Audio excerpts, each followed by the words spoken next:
Well, yeah, we use the word faith in a variety of ways, and there are certain senses of the term that I think are unobjectionable. I mean, you tell someone to have faith in themselves, for instance. That is not to recommend delusional certainty. It is to recommend a kind of positive attitude in the face of uncertainty.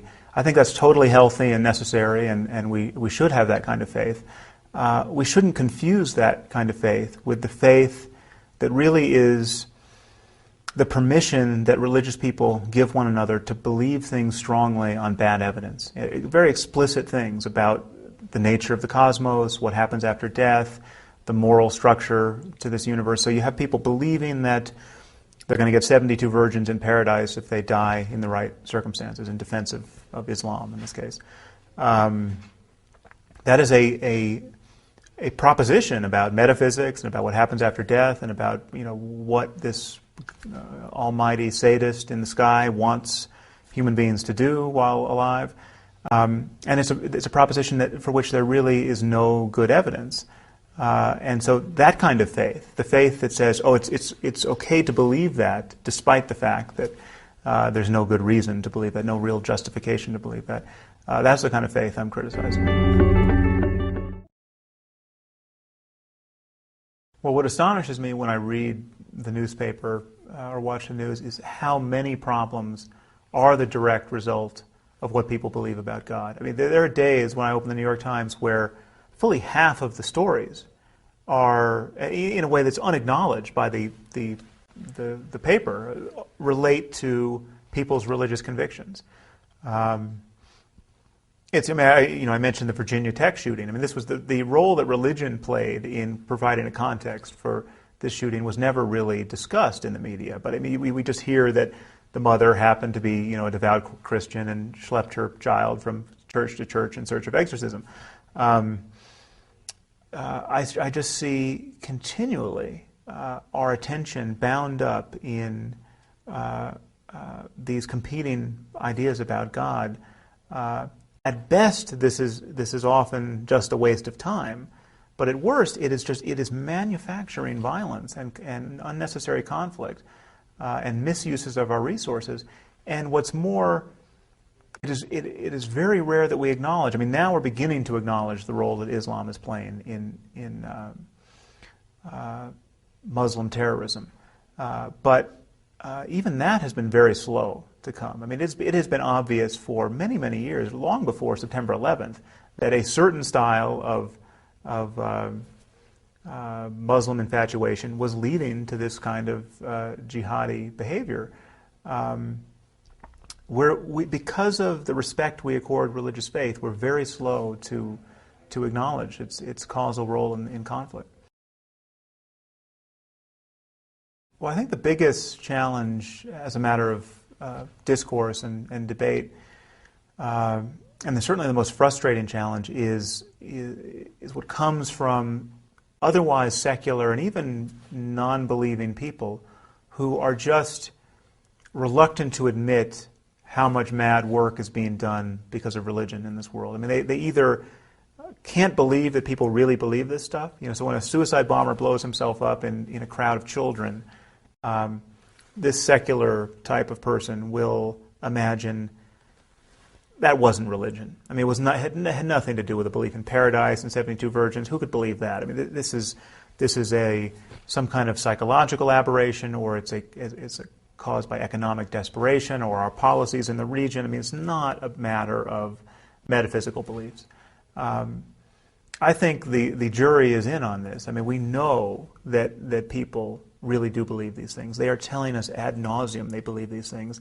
And I don't think there's any more powerful rhetorical device for emphasis than blowing yourself up or flying a plane into a building. And these people are really willing to die for what they believe. And we know it's not a matter of, to speak specifically about the Muslim world for a moment, we know it's not a matter of economics and education, because, in this recent plot in the UK, these are all doctors who are aspiring suicide bombers. I mean, how much more education did these doctors need? One was a neurosurgeon. You find me a neurosurgeon suicide bomber, and you tell me the problem is education and economics. It clearly isn't. And the deeper problem, and I think a far more sinister problem, is that it is possible to be well educated, so well educated that you can be a neurosurgeon and still believe that you can get 72 virgins in paradise. And this is made possible by the fact that we have allowed a certain mode of thought, religion, to thrive in a cocoon of this sphere of protection from criticism. It is just taboo to criticize people's religious beliefs. I'm not saying that religion can't ever be useful or inspire good things. It certainly can and has and will, and that's better than the alternative. But there's a distinction. We have to recognize there's a distinction between something being true and something being useful. I mean, every religion, every benign religion, every religion that's actually helping somebody sometimes could be functioning like a placebo. I mean, it could be totally barren of content and still useful in certain circumstances. I mean, I could invent a religion right now, which we know is not true, and would be extremely useful if I could spread it to billions. I mean, I can invent it right now. This religion is, the principles are, do your best to love your neighbor and your family and every person you meet. Encourage your children to study science and mathematics to the best of their abilities. And if you don't do this, you will be punished for eternity by 17 demons after death. Now, I have no doubt that if I could spread this to billions, this would be a better religion than the religions we've got. It would be better than Christianity and Judaism and Islam. You'd have no suicide bombers. What you would have is a generation of children bearing down on science and mathematics to the best of their abilities, encouraged by their otherwise ethical parents, all under the compulsion of do this or else. These 17 demons will torture you for eternity. The usefulness of this? I mean, we would live in a much better world, no question. The usefulness of this, would this suggest for a moment that these 17 demons actually exist? Would it provide a reason to believe in these 17 demons? Not even slightly. So that's the divide here. There's a big difference between the utility of an idea or the consoling nature of an idea. I mean, the idea that God has a plan for me or everything happens for a reason. And the idea that these are consoling is quite distinct from whether there are good reasons to believe them. Well, there are many problems with this idea that, I mean, first of all, that's an unfalsifiable thesis. I mean, and there are infinite numbers of unfalsifiable theses that you're not tempted to believe. And we could believe that we're in the Matrix, and I mean, that you go down that path, and there's a lot that could be asserted by people who are sure we're in the Matrix and we're some alien civilization is simulating us on their hard drive. One problem is that we have many holy books authored by the creator of the universe, and they're in conflict. They're not. The New Testament makes it perfectly clear that Jesus is the Son of God, really the Son of God, and you have to believe this, otherwise you're going to spend eternity in hell. The Quran says twice that Jesus was not the Son of God, and anyone who believes he's the Son of God will spend eternity in hell. I mean, this offers as much room for compromise as a coin toss. So let's say we just knew that one of those claims was right. We have we've eliminated all the other possibilities. We're living in this challenging universe where God has given us a highly imperfect book and asked us to grapple with it. But now we have the biblical claim, the New Testament claim to the divinity of Jesus, and the necessity of believing in it, and the Quranic claim that belief in Jesus' divinity leads to damnation. Which is more likely, that one of those is right and the other is wrong, or that we have these competing tribes who are toiling in the context of just abysmal ignorance about the world and the birth of the cosmos and the destiny of any individual soul after death. I would put my lot in with a wider view of the circumstance. But even if we granted your premise that no, there's a good reason to believe that one of these books is perfect, we're still with a coin toss situation. We don't know whether to be a Christian or a Muslim. and we're noticing that people are choosing basically on the basis of accidents of birth. I mean, you're just accidentally born in Afghanistan, and then you choose to be a Muslim. And likewise with Christianity elsewhere, it's a very strange sort of loving God who would have created this circumstance. That by mere accident of birth, you are raised to believe that a certain book was and let's say rightly raised to believe that this book was, the perfect book. But if you happen to be born in China, you go for centuries without hearing about this. It's a strange, for I think obvious reasons, a totally provincial and implausible scenario, and yet it's the scenario that most people believe in the 21st century. Well, I do have existential worries. I mean, I think everybody else, am concerned about death. Death is in some ways unacceptable. I mean, it's just an astonishing fact of our being here that we die. But I think worse than that is that if we live long enough, we lose everyone we love in this world. I mean, people die and disappear, and we are left with this stark mystery. There's just the sheer not knowing of what happened to them. And into this void, religion comes rushing with a very consoling story saying nothing happened to them, they're in a better place, and you're going to meet up with them after you die. You're going to get everything you want after you die. Death is an illusion. There's no question that if you could believe it, that would pay emotional dividends. I mean, there's no other story you can tell somebody who's just lost her daughter to cancer, say, to make her feel good. It is consoling to believe that the daughter was just taken up with Jesus and everyone's going to be reunited in a few short years. There's no replacement for that. There doesn't need to be a replacement for that. I think we have to just witness the cost of that. I mean, there are many obvious costs of that way of thinking.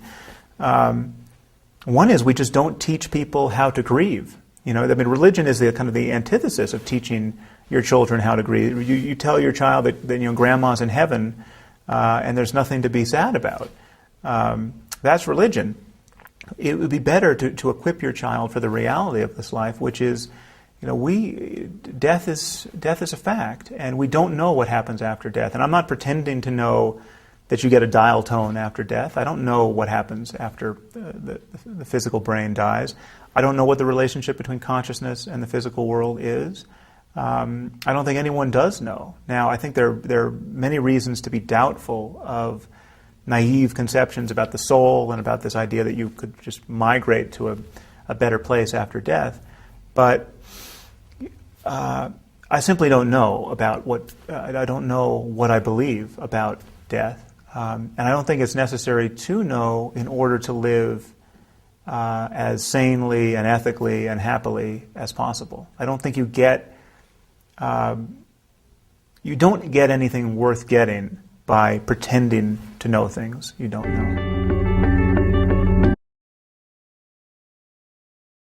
Well, I think we are misled by this very term, religion. We use this word religion as though it named a distinct thing, as though it named one phenomenon in human discourse. And there's really a range of infatuations and practices that go by the name of religion, and therefore many points on this continuum don't have much in common with others. So if you take a religion like Jainism, a religion of India, its core principle is nonviolence. I mean, this is where Gandhi got his conception of nonviolence. The Jains are vegetarian. They have no doctrine of holy war. In fact, they don't even have a proper doctrine of self-defense. I mean, they're pacifists. They don't want to hurt a fly. And then on the other end of the continuum, you have something like Islam, where it has explicitly a doctrine of holy war and a notion of combat and death in certain contexts is actually the highest obligation a religious person can fulfill.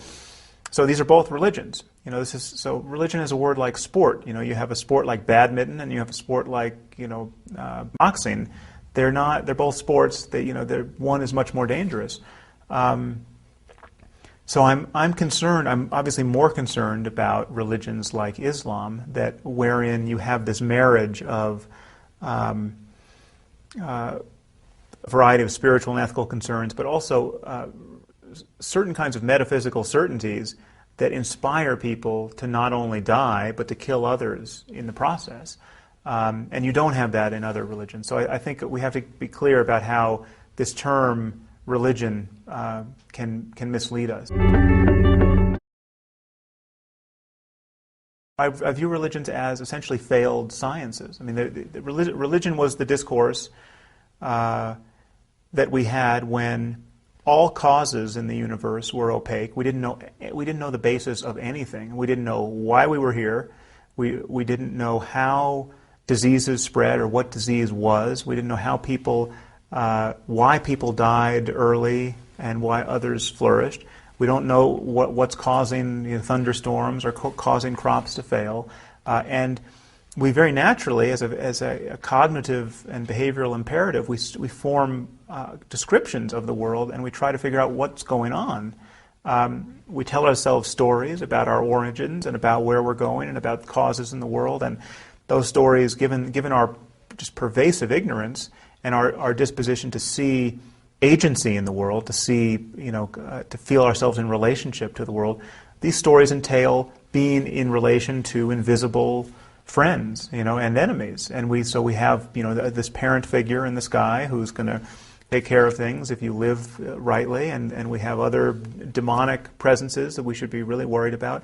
And gradually, what you see happening is that religion, as rationality and dozens of specific sciences were birthed in the human conversation, you see religion on 100 fronts losing the argument with science. I mean, we see that, on the front of human health and disease, religion, it used to be that you could get a diagnosis of demonic possession. I mean, that was a reasonable thing to believe you had if you were having seizures, say. But now we have a science of neurology and we know about epilepsy. And so when your kid has seizures, you don't go to the church to get him diagnosed and treated by exorcism.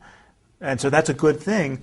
I'm saying that religion is losing the argument on every other front. It's losing the argument ethically. It will lose the argument spiritually. I mean, we will understand spiritual experience so well at some point, at the level of the brain and at the level of the way in which using attention in certain ways can change human experience. We'll understand it in a way that makes a mockery of this kind of denominational religion talk about Jesus and grace, or about Buddha and magic powers, and that will break down in the same way that it has broken down on medicine, in medicine, and that's a process I think we just have to be honest about and let unfold. Well, I can't say that I'm an optimist. I mean, I see that our emotional attachment to these myths is so well subscribed and so deep. And the belief, even people who are not religious believe that everyone else needs to be religious. I mean, it's like, I don't need it, but it's like the ultimate condescending attitude, but everyone else does. I mean, this is a myth that is also widely subscribed, even among atheists. So the inertia in the system around really just having an honest conversation about what it's reasonable to believe and what religion's doing in the world is profound, and so I'm certainly not optimistic, but I don't know what else to do, and I see how tissue thin these beliefs actually are. I mean, they really are. It would be so easy to just unburden ourselves of all of this mythology. I mean, it would be accomplished in a single generation if we just taught our children reasonably about the Bible's place in literature. The Bible's not science. And it's not particularly good philosophy, but it is literature. Let's read the Bible, and then let's read all these other books about dead gods, like Ovid's Metamorphoses. If we taught the Bible and the Quran in that way, in a single generation, the God of Abraham would take his place alongside Zeus and Poseidon and Apollo and the other dead gods, and none of this would be a problem. But is that likely to happen? I think not.